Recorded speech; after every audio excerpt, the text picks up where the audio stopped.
Patuloy pa rin sa paghatid ng mga karagdagang family food packs o FFPs ang Department of Social Welfare and Development Field Office 5 sa mga Bicolano apektado ng shear line sa rehiyon. Kahapon, araw ng Huwebes ay may tinatayang aabot sa halos 3.9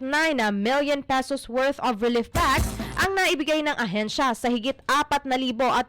mga pamilya sa 25 barangay sa probinsya ng Kamsur. Ito ay kung saan personal na bumisita ang mga Angels in Red Vest o kasapi ng DSWD Bicol sa mga munisipalidad, partikular na sa mga bayan ng Baaw, Goa at Minalabang. Layo ng kanilang distribusyon na makapagbigay ng agarang suporta at tugunan ang mga pangangailangan ng mga pamilya, lalo na ang mga naapektuhan ng kanilang pangkabuhayan, bunsod ng mga pag-ulan at pagbaha na naranasan. Alinsunod sa direktiba ni Regional Director Norman Lorio sa Disaster Response and Management Division o DRMD at pakikipag-ugnayan ng DSWD Bicol Quick Response Team ng Baaw ay personal na inabot ng grupo na ang mga relief packs sa mga residente upang masigurong naipadala ito sa mga apektadong pamilya. Kasunod na rin ito ng kautusan ni DSWD Secretary Rex Gatchalian kung saan pinapanatili ng DSWD Bicol ang mga serbisyo sa pamamagitan ng pag-abot ng asistensya sa iba pang lugar sa rehiyon